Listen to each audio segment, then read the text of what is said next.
একদম সাদামাটা ভাবে, একদম সহজ সরল ভাবে আমার আম্মু গরুর মাংস রান্না করেন, কিন্তু সেই মাংস বড় বড় কোনো রেস্টুরেন্টের স্বাদকেও হার মানায়। আম্মু সব সময় গরুর মাংস মশলা টশলা মেখে টেখে বসিয়ে দেন, একদম কোনো রকম ঝামেলা ছাড়াই করেন। তারপরে যে কি করে এত মজা হয় আমি জানি না। আর আমার আম্মু সবসময় একসাথে অনেক মাংস রান্না করেন, একদম পাতিল ভর্তি করে রান্না করেন। এমনটাই ছোটবেলা থেকে দেখে এসেছি, আজকেও তাই করেছেন। একসাথে সব মশলা দিয়ে মেখে টেখে চুলে বসিয়ে দিয়েছেন, শুধু গোটা গোটা একটু বড় সাইজের পেঁয়াজগুলো একটু পরে দিয়েছেন। আমার আম্মু গরুর মাংসে একটু বড় সাইজের পেঁয়াজ খুব বেশি করে ব্যবহার করে, আর অল্প খানিকটা কুচানো পেঁয়াজ দেন।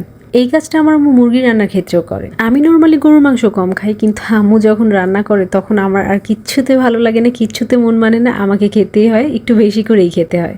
আম্মু যখন গরুর মাংস রান্না করেন আমি কিন্তু বলি, আম্মু ওই নরম হাড়টা কিন্তু আমিই খাবো, তুমি ওটা আপুকে দেবে। আমার দুইটা ভাই, মাংসের হাড়ের ধারে কাছে ওরা যাবে না, কিন্তু আমরা দুবোন কিন্তু ভীষণ মজা করে খাই। যদিও আমি একটু কম খেতে পারি, হাড় ভাঙতে চেষ্টা করলে আমার দাঁত শুদ্ধ ভেঙে যায়, তবুও কিন্তু খাওয়া বন্ধ হয় না। মায়ের হাতের রান্না বলে কথা, তাই না?